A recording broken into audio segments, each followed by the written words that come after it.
In the forgotten corners of Europe, where mist clings to the stones of ruined cloisters, whispers speak of a monastery that sealed itself in silence. Its monks, once devoted to the steady rhythm of prayer, lived in the shadow of a single object, a book that no one dared to touch. They called it the Codex of Shadows, bound in secrecy, spoken of in trembling voices. It was said to contain more than ink and parchment. It carried darkness itself.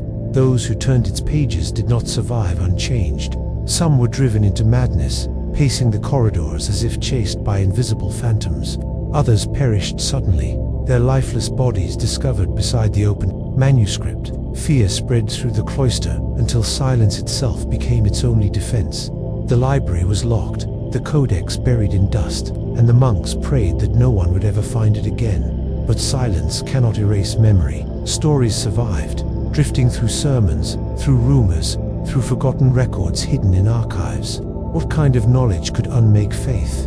How could words topple reason? Tonight, we follow the trail of shadows to uncover the mystery of the book that cursed an entire monastery. The legend begins in the late Middle Ages, when monasteries stood as islands of learning in seas of darkness. These sanctuaries of stone were filled with rows of manuscripts, carefully copied by weary hands under flickering candlelight. Among these works of prayer, scripture, and philosophy, one book stood apart. Its leather was darker than any other, binding, its weight unnaturally heavy, and its pages whispered of truths not meant for men. It was called the Codex of Shadows, and though its precise origin was never known, its reputation spread faster than the plague. Some say it was written by a monk who had turned against his vows, a man consumed by visions and whispers from the night. Others claim it was the work of a nameless traveler, a scholar who carried forbidden knowledge from distant lands and inscribed it within the monastery's walls. A few go further, insisting that no human hand could have crafted it at all. Instead, they believed it was dictated by something unseen, an intelligence ancient, cruel, and eager to see the light of faith extinguished. The monks who first discovered the codex did not treat it as treasure. They regarded it with fear, though they tried to disguise that fear beneath ritual and prayer. For every monastery needed to catalogue its manuscripts, and so the codex was entered into their records. Yet the scribe who wrote its name trembled, so violently that his ink smeared across the page, leaving a stain like a spreading shadow. From that day onward, they believed the book bore a curse. The curse revealed itself quietly at first. A young novice tasked with carrying the book from the library to the abbot's study collapsed before reaching his destination. His breath caught in his chest, his eyes rolled back, and he died with his hand still clutching the dark binding. Another monk who attempted to decipher its opening passage was struck with fever within hours. He raved of voices whispering in the corners, of shapes crawling across the walls, of eyes watching him from every candle flame. When he tore at his own robes and screamed that shadows were climbing into his mouth, the brethren locked him in his cell. He never emerged alive. Despite these warnings, the codex exerted its pull. Curiosity gnawed at the brothers. They were men devoted to the written word, to the act of reading as worship, and the forbidden nature of the book became its own temptation. What secrets did it hold that could drive men mad? What truths were so dangerous that they had to be silenced with death? One by one, monks dared to peek at its pages, and one by one, they fell into ruin. The pages themselves were said to shimmer with ink that shifted under the eye. Lines appeared to move as though alive, letters rearranging themselves into new forms. Whenever read aloud, some claimed they heard the scratching of quills even when no one wrote, as though the book was still being composed by unseen hands. At times the words seemed to fade, leaving only blank parchment, but in the darkness, the sentences returned, glowing faintly like embers hidden in ash-dot tales, spread of monks who vanished after reading too far, their chambers empty, their beds cold, their belongings untouched. Others were found lifeless, their faces frozen in terror, their hands clawing at invisible foes. A few were said to have walked straight into the night, chanting words no one could understand, disappearing into forests and never returning. By the time a dozen men had succumbed, the abbot could no longer ignore what was unfolding. The abbot himself finally turned to the codex, determined to uncover the truth. He ordered that it be brought into the chapel at midnight, placed upon the altar before the crucifix, and studied under the watch of every surviving brother. With trembling hands, he opened the book, and as he began to read, the candles guttered and flared. their flames bending away from the pages. The words he spoke sounded foreign, even to his own ears, and each syllable echoed as though spoken by another voice overlapping his own. The monks listened in horror as shadows stretched along the chapel walls, growing longer, darker, until they seemed to detach themselves and move with lives of their own. When the abbot reached the third passage, a terrible cry split the air. It came not from any throat they could see, but from the very stones of the chapel itself. The crucifix shook upon the wall, and one of the brothers swore he saw Christ's eyes close, as though turning away from what was being read. In that moment, every candle was extinguished, plunging the monastery into pitch blackness. When the flames were relit, the codex lay closed, and the abbot was sprawled lifeless across the altar. His face bore no wound, but his eyes were wide, with unending terror. After that night, the monks dared no further readings. The codex was locked away in the deepest corner of the library, chained in iron, wrapped in cloth, sealed with prayers. They agreed to speak of it no more, believing that silence was their only defense. Yet silence proved fragile. Whispers of the book spread beyond the cloister, carried by pilgrims, merchants, and scholars who caught fragments of the tale. The codex became legend, and legends are rarely content to rest. Even after the monastery itself fell into ruin, its stones crumbling, its halls abandoned, the story endured. Travelers spoke of strange lights glowing within its walls. Villagers swore they heard chanting long after the last monk was buried. Some claimed the codex remained, waiting for the curious or the foolish to seek it out. Others insisted it had already been taken, hidden within secret archives, where it continues to whisper to those bold enough to approach. The legend of the Codex of Shadows was not just the tale of a cursed book. It was the tale of how faith trembled before something it could not name, how knowledge became a weapon, how words on a page could unravel a community devoted to silence and devotion. The monastery's downfall was not caused by war, famine, or plague, but by the irresistible hunger for forbidden knowledge. And though centuries have passed, the question remains: what truly lay within those pages, and why did the shadows cling to those who read them? To understand the terror that surrounded the Codex of Shadows, one must first understand the world that sheltered it. Medieval monasteries were not simply places of prayer and fasting. They were fortresses of knowledge, guardians of wisdom in a Europe still recovering from centuries of turmoil. Their cloisters echoed with whispered prayers, but also with the scratching of quills across parchment, as monks devoted their lives to preserving the written word. Without these scriptoria, much of what we know of the ancient world would have vanished forever. Yet preservation was never neutral. The Church determined what knowledge was worth saving and what was dangerous. Every manuscript was a battleground between truth and heresy, between illumination and darkness. When monks copied the Bible, they were performing an act of devotion. But when they copied texts from ancient philosophers, physicians, or mystics, they walked a perilous line. Certain writings were allowed to survive, wrapped in theological justification. Others were condemned, hidden, or destroyed. It was in this fragile world of preservation and censorship that stories of cursed books found fertile soil. A monastery could house hundreds of volumes, but even one heretical text might bring suspicion upon the entire brotherhood. The Church feared not only the contents of dangerous books, but the ideas they could awaken in readers. For a monk in isolation, words had power beyond imagination. Reading was not passive, it was communion. The wrong text could shape a soul as surely as scripture. The act of copying itself held mystical significance. Imagine rows of wooden desks, each illuminated by a single flickering candle. Monks hunched in silence, their pens moving across stretched parchment. Hours could pass without a word spoken. In that silence, the words on the page took on a sacred weight. To copy a holy book was to participate in the divine. To copy a forbidden book, however, was to risk corruption of the soul. Many monks believed that the act of inscribing dangerous words opened a channel to the forces those words described. It is no wonder then that when tales of cursed manuscripts emerged, they were believed. For the medieval mind, language itself was infused with power. The very letters of the Latin alphabet were seen as echoes of divine order. To twist them, to bend them toward heresy, was to desecrate the harmony of creation. If Holy Scripture could sanctify, why could another text not profane?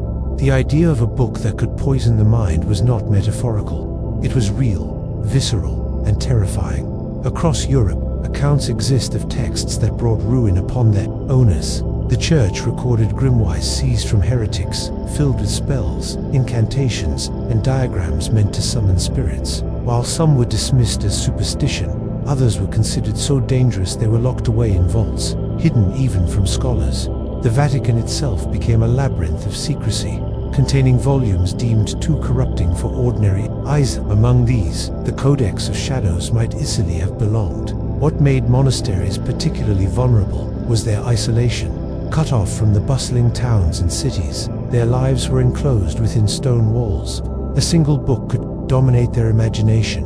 A whispered rumor could grow into unquestioned truth. In such cloistered spaces, where silence ruled and time stretched endlessly, the presence of a forbidden manuscript was like a splinter in the mind. Even those who had never seen its pages would feel its weight, like a shadow cast across their prayers. At the same time, the Middle Ages were defined by an ongoing struggle between faith and forbidden knowledge. The Renaissance had not yet dawned, but curiosity simmered beneath the surface. Many monks were themselves scholars, fascinated by astronomy, medicine, and philosophy. Yet each discovery carried the risk of condemnation. Knowledge was dangerous when it strayed beyond the bounds of orthodoxy. The story of the Codex, then, was more than a tale of fear. It was a reflection of this tension. It embodied the danger of curiosity, the temptation to know what should remain hidden. The physical conditions of monasteries also contributed to the mystique of cursed books. Libraries were often dim, windowless chambers lined with heavy volumes. The smell of ink, wax, and aging parchment filled the air. Shadows pooled in corners, flickering with the candlelight. In such an environment, the imagination could easily conjure phantoms. A creak in the wood, the sudden extinguishing of a candle, the faint rustle of parchment, all could feel like signs of something unnatural. To a brother who already feared the Codex, such moments became confirmation that the book was alive. Historical records remind us that monasteries were not immune to scandal, madness, or tragedy.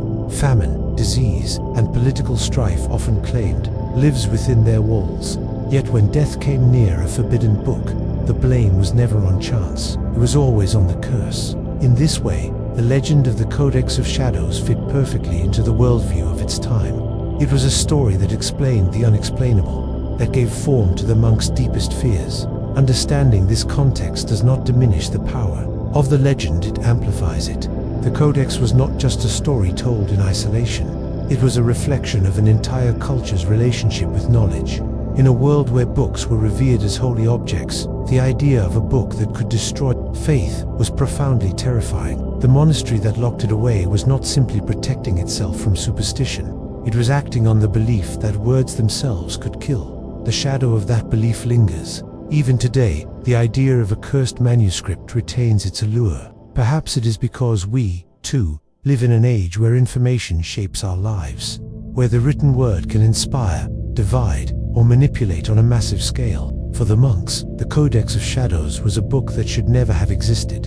For us, it is a reminder that knowledge has always been both salvation and danger. The origins of the Codex of Shadows remain shrouded in speculation, each theory more unsettling than the last. In truth, no surviving record confirms who first set quill to parchment, and perhaps that is why the book has provoked centuries of fascination. Its mystery is its power. Scholars, storytellers, and faithful alike have debated where the Codex came from, but none agree. What they share is the conviction that its existence could not have been accidental. The most enduring story tells of a monk who strayed too far from his vows. He was said to be brilliant, restless, and dangerously curious. Dissatisfied with copying sacred texts, he began experimenting with forbidden lore, stitching together fragments of pagan ritual, scraps of Gnostic theology, and whispers he claimed to hear in the dark. In his isolation, madness crept upon him. Some say he believed he was chosen to write a book that would reveal the hidden face of God. Others whisper that he was driven not by divine light, but by something far darker. When the manuscript was discovered, the monk was gone, whether exiled, executed, or consumed by his own creation. No one knows. Another theory claims the Codex was the work of a heretical scholar who found shelter in the monastery during times of persecution. Medieval Europe was a crucible of religious dissent, from Cathars to mystics who questioned orthodoxy. Many fled from fire and sword, seeking refuge in isolated cloisters. Could one such wanderer have smuggled dangerous knowledge into holy walls? According to this version, the Codex was not written in secrecy but shared among a small circle of brothers who sympathized with forbidden teachings. When exposure threatened them, they vanished, leaving the book behind as a silent testimony. Still others suggest that the Codex was never meant for monks at all. They argue it was the artifact of a hidden sectarian esoteric brotherhood that used the monastery as camouflage. Throughout history, secret societies have cloaked themselves within larger institutions, hiding in plain sight. Perhaps the monastery was a mask, and beneath the mask thrived a cult devoted to shadow rites. The Codex, in this reading, was their scripture, a manual of rituals, invocations, and symbolic diagrams. When the sect collapsed or was purged, only the book endured, leaving its successors to stumble upon something they were never meant to see. But the most chilling theory abandons human authorship entirely. There are whispers that the Codex was dictated, not written, its words impressed upon the mind of a scribe by a presence that was not of this world. Medieval accounts describe monks who swore the book seemed to write itself, ink flowing too swiftly for human hands, as though guided by an invisible quill. One tale recounts how a brother found his fingers moving without his will, inscribing symbols he did not understand. When he collapsed from exhaustion, the page was filled, yet he had no memory of the act. To those who believe this version, the Codex was less a work of men than a giftor, cursed from forces older than creation itself. Lending weight to this possibility is the book's reputation for unnatural qualities. Witnesses described letters shifting when read aloud, text rearranging itself between readings. Some claimed that the parchment bore no seams, as though cut from something not of this earth. Others insisted the ink glistened perpetually, refusing to fade with time. Such details may be exaggerations, the embellishments of frightened minds, but they fueled the notion that the Codex could never have been the product of ordinary craft. Historians, of course, have offered more sober explanations. They argue that tales of supernatural authorship reflect medieval anxieties about literacy, control, and heresy. When a book inspired fear, it was easier to call it demonic than to admit it contained forbidden but all-too-human ideas. A group compiled from fragments of astrology, alchemy, and apocryphal scripture might appear otherworldly to men who lived cloistered lives. Likewise, the shifting letters could be explained by tired eyes in dim candlelight, hallucinations born of exhaustion and suggestion. And yet, even the rational accounts cannot erase unease. If the Codex was merely the creation of a monk, a heretic, or a sect, why did it endure while so many other forbidden works were destroyed? Why did it inspire legends of madness and death where others faded into obscurity? Perhaps the true horror is not that it was supernatural, but that it was intentional. Someone, at some point, meant for it to survive. Someone wanted its words to be read, no matter the cost. This is the paradox at the heart of the Codex's origins. Whether crafted by a madman, a rebel, a hidden cult, or something not human at all, its existence was purposeful. Books are mirrors of their makers, and the Codex reflects something twisted, relentless, and enduring. Its pages do not merely recount rituals or theology, they radiate the obsession of whoever conceived them. That obsession, whether human or otherworldly, became a shadow that stretched across centuries, ensnaring all who touched it. In the end, no theory has been able to close the case. The Codex remains an orphan text, severed from verifiable lineage, untethered to any known tradition. Perhaps that is why its legend persists. We cannot name its father, nor bury its ghost. And so, the possibility of a supernatural origin hovers, unprovable yet impossible to dismiss. The silence of history becomes an invitation for fear. The origins of the Codex remain lost, but the questions linger. What mind dared to write it, and what force compelled those hands? Until the Codex itself is found or revealed, those questions will echo unanswered, just as they have since the day the first monk trembled before its darkened pages. The Codex of Shadows was never merely a manuscript. For those who encountered it, it became a living force, a presence that reached beyond its binding and into the minds of its readers. Accounts of its effects formed the most terrifying layer of the legend, for they describe not ideas debated or doctrines challenged, but lives undone, bodies broken, and souls driven into silence. The curse, as it was whispered, was not metaphorical. It was experiential, immediate, and fatal. The earliest stories tell of novices collapsing without warning. One young brother, entrusted with carrying the codex to the abbot's chamber, was said to have grown pale midst. He clutched his chest, dropped the book, and died before his fellows could speak a prayer. His death was taken as a warning, but warnings were ignored. The lure of forbidden knowledge gnawed at the brethren. When another monk dared to open its pages, he was overcome by visions of shadowed figures crawling through the margins. He raved that the letters were alive, shifting like insects across the parchment, climbing into his eyes, his ears, his mouth. He clawed at his face until blood streaked his robes, screaming that the words were consuming him. Within days, fever took his life. Such accounts multiplied. Some monks who lingered too long over its text began speaking in voices not their own. Their tone deepened, their cadence unnatural. Others lapsed into silence, staring at nothing, lips moving without sound. One chronicler described how a brother sat motionless for hours, gaze fixed on a single passage. When touched, he toppled like a statue, unbreathing, unblinking, lifeless before the codex. Nightmares plagued those who even glimpsed its pages. The dreams were not random terrors, but shared patterns. A cloister drenched in darkness, corridors filled with chanting voices, a presence waiting at the end of a hallway no torch could illuminate. Some awoke shrieking, others refused to sleep altogether, certain that closing their eyes meant surrendering to the book's embrace. Sleep deprivation drove them mad, until their prayers became incoherent. Their sanity dissolved by visions that followed them even in waking hours. The curse did not confine itself to individuals. Entire communities suffered. There were tales of harvests failing in the villages near the monastery, of wells turning foul, of storms gathering whenever the codex was opened. Pilgrims who visited the cloister reported an oppressive stillness, as if the very air recoiled from the presence of the book. Birds were said to fall silent on its grounds. Dogs refused to enter the monastery gates. Silence spread like a second shadow, until the brothers themselves rarely spoke above whispers. History is not without parallels. Tales of cursed manuscripts appear in many traditions. In France, accounts circulated of a grimoire so toxic that even burning it released smoke which drove men insane. In Italy, the legend of a book bound in the skin of a heretic promised power but left its readers broken. The Codex of Shadows, however, seemed to combine every dreadful rumor into one. It was not merely feared for its content, but for the palpable ruin that followed those who touched it. Symbolically, the curse reflected the deepest anxieties of the medieval mind. Books were sacred, vessels of divine truth. To encounter a book that reversed that power was to face blasphemy embodied. The curse became the language of fear. The way monks explained the inexplicable. Deaths by natural causes became evidence. Madness, already common in isolated communities, was given focus.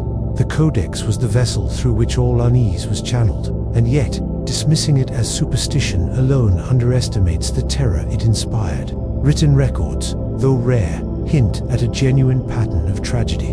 An abbot's journal speaks of the book that brings silence, noting that 3 scribes died in as many weeks after contact with it. A traveler's account from the 15th century mentions monks who guard a scripture but dare not read it, for it swallows their voices. Whether exaggeration or not, the persistence of such reports across centuries suggests that the Codex's reputation was more than invention. Psychologically, the curse can be read as a metaphor for the destructive pull of forbidden knowledge. Curiosity is not harmless, it consumes. The monk's obsession with the Codex became their undoing, illustrating the archetype of the shadow, the truth we seek that destroys us when revealed. To dream of endless corridors leading to darkness is to dream of the unconscious itself. The Codex was the shadow given form, and to read it was to invite the shadow inward. The silence that ultimately enveloped the monastery was perhaps the most chilling effect of all. After so many deaths, so many ravings, the brethren stopped speaking of the Codex entirely. Some say they ceased speaking to one another, afraid that even mentioning the book would summon its curse anew. The silence was not peace, but paralysis, a final act of surrender to fear. In time, the monastery itself seemed to die in stages. Fewer pilgrims came. The library grew dusty. The walls cracked, moss spread, doors rotted. The once lively cloister became a tomb for whispered stories, and at its center, chained and forgotten, lay the Codex of Shadows. The curse had done its work not by fire or invasion, but by suffocating faith, sanity, and hope. The legend of the curse endures because it speaks to something universal, our fear that knowledge can harm, that words themselves can kill. Whether or not the Codex ever held supernatural power, its story reveals how belief can become reality. To those who lived in its shadow, the book was not just dangerous, it was fatal. And perhaps the true horror lies in this. Even now, centuries later, we cannot say with certainty that they were wrong. Asterisk legends endure not only because of the events they describe, but because they touch something deeper in the human psyche. The Codex of Shadows was feared as a cursed book, yet its power may lie less in any supernatural quality than in what it symbolized. In the language of psychology, especially the work of Carl Jung, the Codex becomes a mirror of the shadow archetype, hidden self, the repressed truths we fear to confront, the darkness that dwells within. For the medieval monk, the monastery was a fortress of light. Every prayer, every chant, every candle was a defense against chaos. Within those walls, the boundaries between sacred and profane were carefully guarded. Yet the Codex embodied the intrusion of shadow. It was the antithesis of Scripture, a book that spoke not of salvation but of corruption. By existing within a holy library, it reminded the monks that darkness cannot be walled out. It always finds its way inside.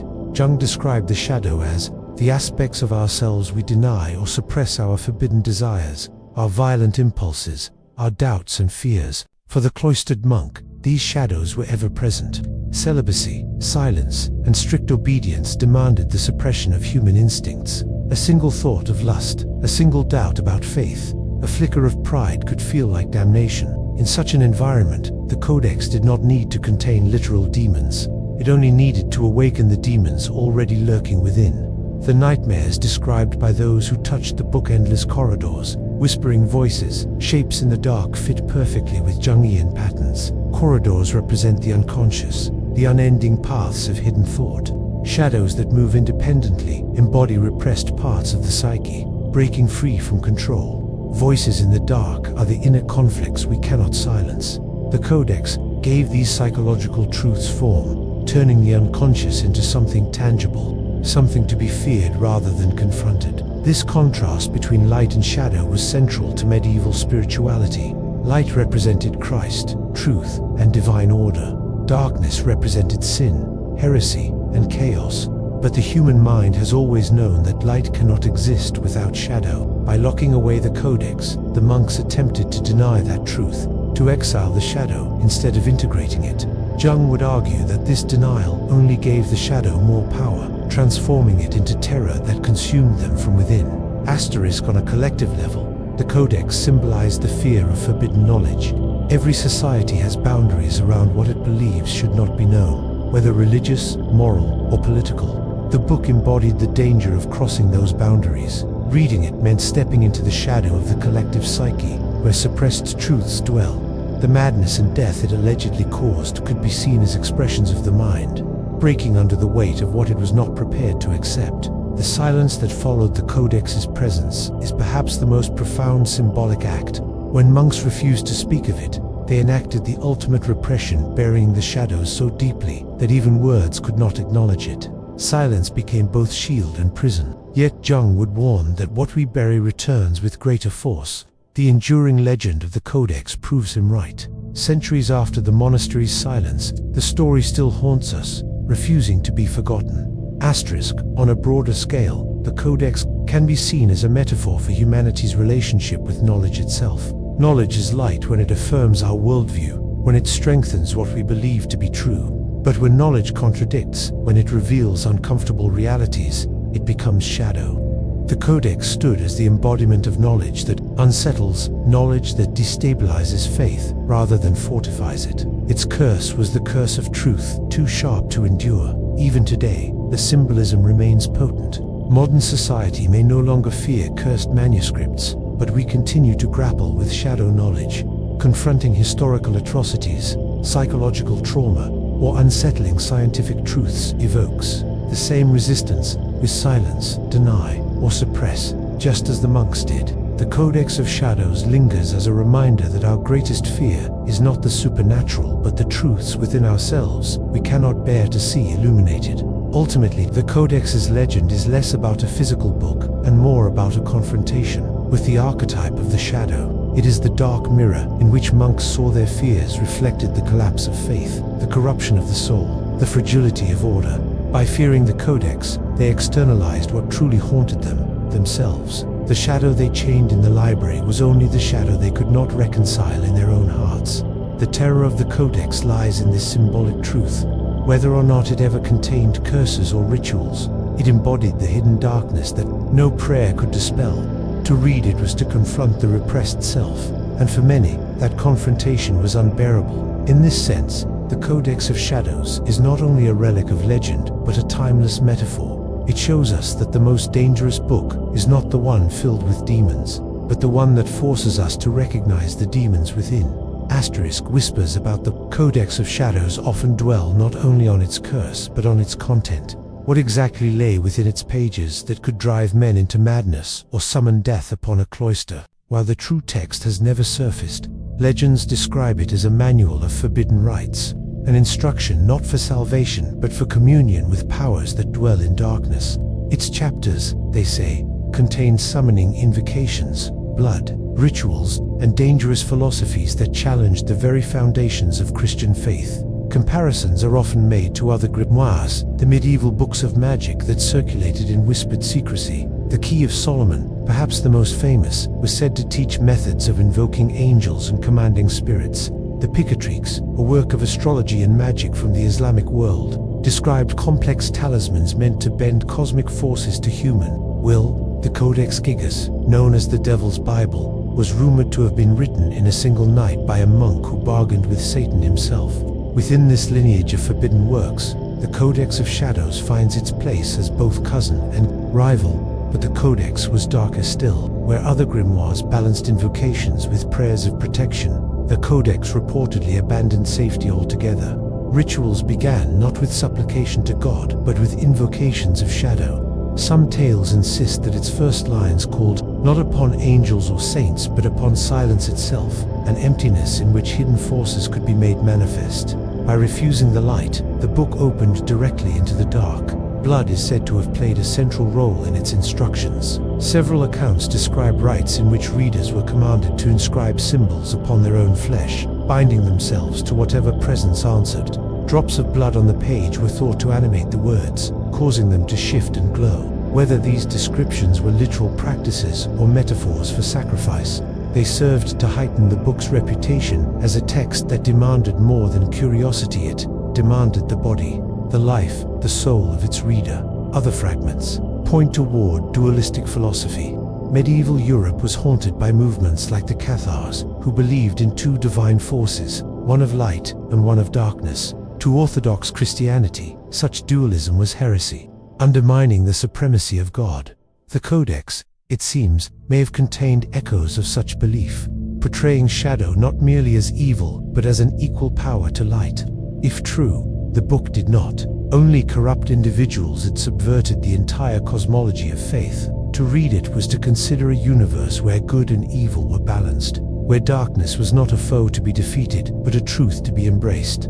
The tension between myth and possibility makes the Codex especially dangerous in the imagination. Rituals described in its legend blur the line between folklore and suppressed practice. Some accounts speak of diagrams etched into parchment circles, triangles, and sigils resembling those found in other grimoires. Others describe chants that must be recited at midnight in total solitude, words that once spoken could never be forgotten. One story tells of a monk who performed such a ritual, only for the air around him to grow heavy, the candles to extinguish, and his body to be found days later with his face twisted in terror. Historians who study grimoires often note that the Church feared them not simply for their supposed efficacy, but for their symbolic rebellion. A ritual book inverted the hierarchy of heaven and earth. Instead of receiving divine will, it allowed men to command it. Whether or not such power was real mattered less than the defiance implied. To possess a grimoire was to believe knowledge could rival revelation. The Codex of Shadows, by all accounts, represented the most extreme form of this defiance. Its silence and secrecy suggested a text so bold it refused even the pretense of serving heaven. When compared to the Codex Gigas, the so-called Devil's Bible, the Codex of Shadows takes on an even darker hue. The Gigas, though infamous, still contains scripture, chronicles and prayers alongside its legendary illustration of Satan. It is a paradox, combining the holy with the forbidden. The Codex of Shadows, however, is said to have excluded light entirely. There were no psalms, no gospels, no words of salvation, only shadow. It was not a paradox but a rejection, a book that claimed power could exist outside the reach of God. This rejection may explain why the Codex was so feared. It was not simply superstition but a philosophical threat. To believe in the Codex was to believe that the Church's cosmology was incomplete, that shadow was as real and powerful as the divine. Such a belief undermined not just individual faith, but the very authority of the Church itself. No wonder the book was hidden, silenced, and condemned, yet the legend endured, and with it the suggestion that its rituals were never entirely lost. Some whisper that fragments of the Codex found their way into later grimoires, disguised under different names, smuggled through generations of secret practitioners. Others suggest that modern occultists have attempted to reconstruct its rites, from scattered references, piecing together shadows from across the centuries. Whether these claims are fact or fantasy hardly matters. The Codex lives on because it represents a primal fear that there exists knowledge which cannot be controlled. Rituals which once begun cannot be undone. The rituals of the Codex were never meant for safety. They were acts of surrender, of opening doors without locks, of inviting forces that refused to be named. That is the essence of its horror. In the monastery where it was kept, faith was built on prayer, obedience, and silence. The Codex inverted all of this, demanding blood, defiance, and forbidden speech. For the brothers who confronted it, the choice was stark: deny the shadow and live in ignorance, or embrace it and risk annihilation. It is this tension between myth, ritual, and suppressed tradition that makes the Codex of Shadows so enduring. Whether it contained literal instructions or only the echo of humanity's darkest fears, it became the ultimate grimoire, a book that promised not knowledge of God, but communion with the void.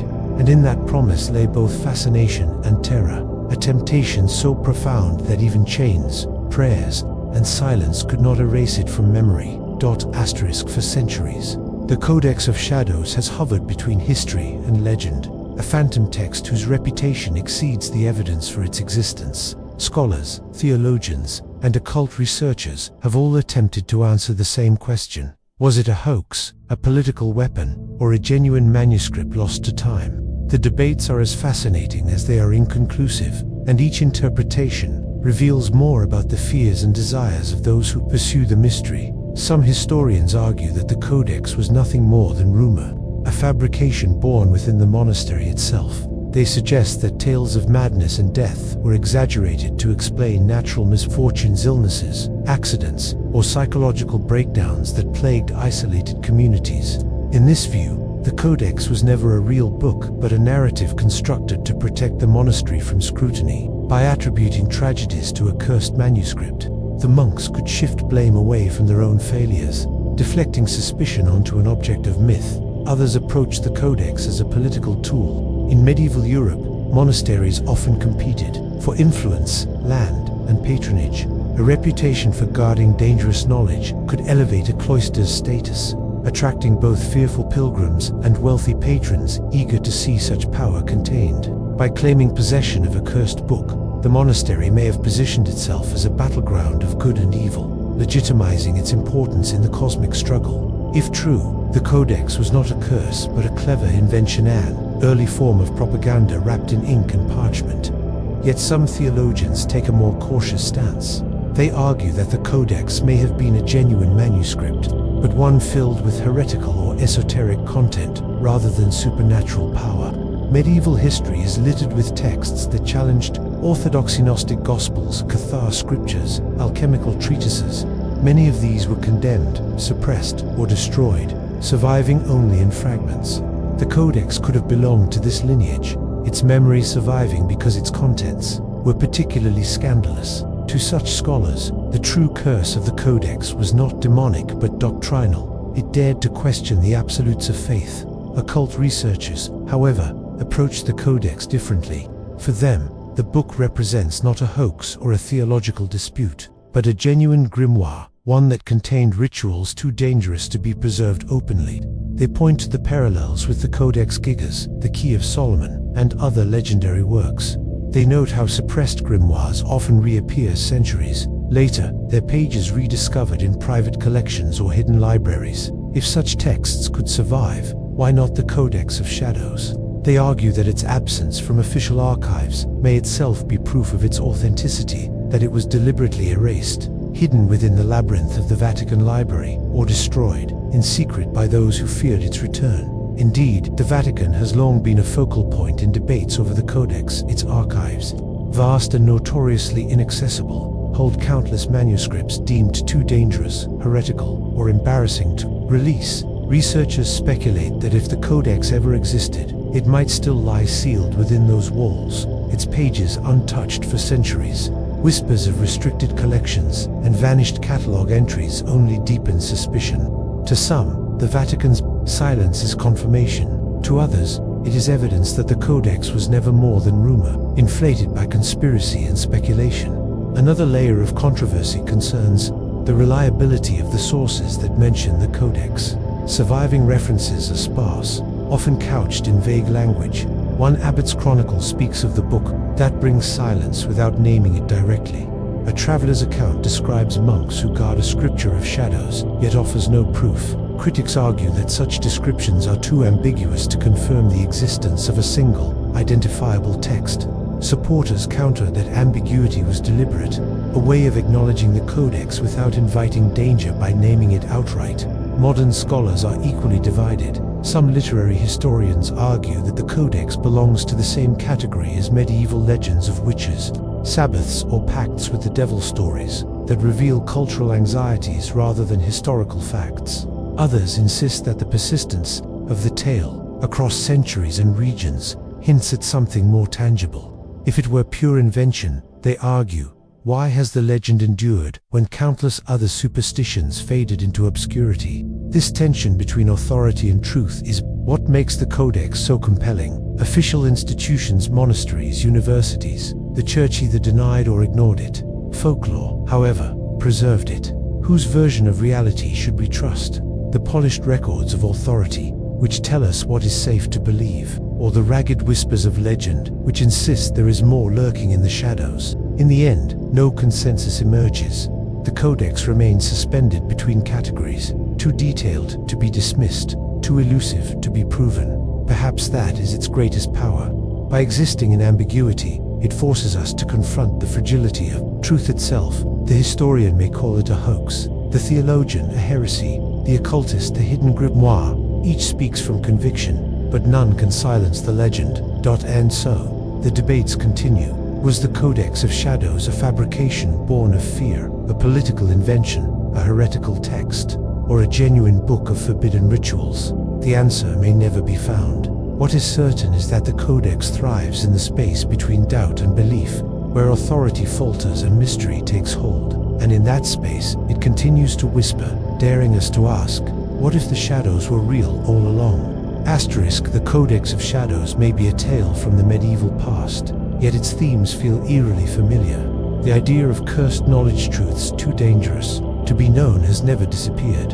Instead, it has transformed with time, adapting to each new age. What the monks feared in candlelit scriptoria we confront in libraries, laboratories, and glowing screens. The legend of the Codex resonates because it reflects something enduring, our uneasy relationship with knowledge that cannot be unseen. Once revealed, consider the long history of banned books. Even in the modern era, authorities have sought to suppress works deemed too disruptive for society.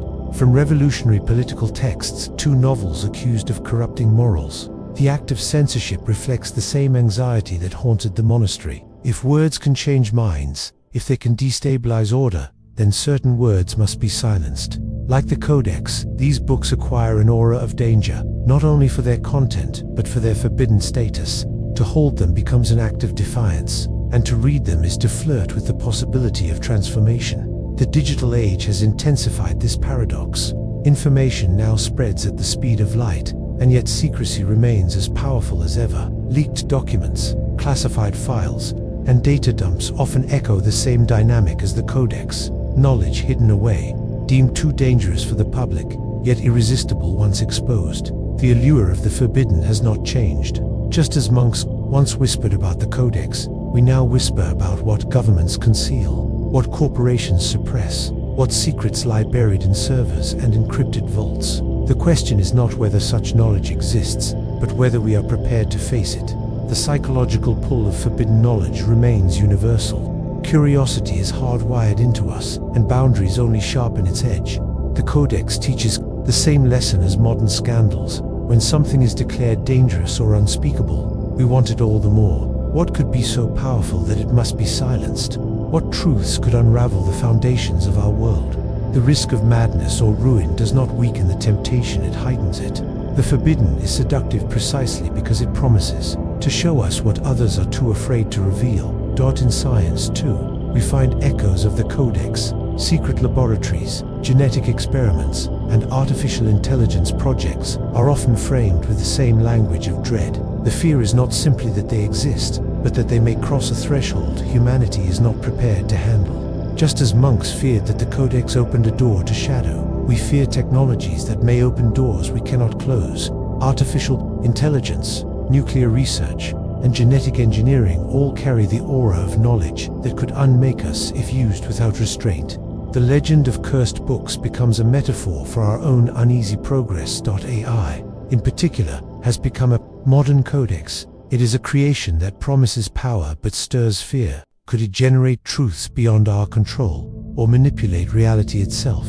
Stories of monks who lost themselves in shadow, parallel stories of programmers and societies overwhelmed by the tools they unleash. We worry not only about what these systems can do, but about what they reveal, biases, structures, and secrets we would prefer to keep hidden. The Codex of Shadows becomes the Code of Shadows, lines of text that carry consequences far beyond their apparent form. Cultural parallels also persist. Conspiracies about hidden archives, secret societies, and suppressed discoveries fuel the same fascination as the Codex. We imagine Vatican vaults, military bases, or underground labs where truths too dangerous for daylight lie buried. Whether real or imagined, these narratives speak to the same psychological need, the belief that there is always knowledge just out of reach, waiting in the shadows. To confront it would be dangerous, but to ignore it feels cowardly. Even on a personal level, the metaphor holds. Trauma, secrets, and unspoken truths act like our own codexes. They remain locked away because opening them might undo us. Yet the silence that guards them is also a curse, preventing growth or resolution. The monk's refusal to speak of the Codex mirrors our own reluctance to confront the hidden parts of ourselves. The legend thus transcends time, transforming from a tale of a cursed book into a symbol of the cost of denial. What makes the Codex so enduring is this universality. Every age has its forbidden knowledge, every culture its dangerous truths. For the medieval monastery, it was a manuscript. For us, it may be data, technology, or suppressed history. The forms change, but the fear remains that certain truths cannot be controlled, that once revealed, they will destroy more than they illuminate. The Codex of Shadows is not only a story of the past, but a mirror of the present. It reminds us that knowledge is never neutral, it is power, and power always carries a price. Whether ink on parchment or code on a server, forbidden knowledge continues to haunt us. And like the monks before us, we must decide, will we keep the book closed, or dare to open it, knowing that the shadows may never let us go? The story of the Codex of Shadows ends, much as it began, in silence. The monastery where it was once chained lies in ruins, its stones crumbled, its libraries empty, its voices long extinguished. No confirmed copy of the Codex has ever surfaced, and scholars argue endlessly over whether it ever truly existed. Yet silence is not absence. Legends do not vanish. They linger, reshaping themselves in whispers, in rumors, in shadows cast across centuries. Travelers still speak of strange lights. Within the ruins, archivists hint at missing entries in ancient catalogues.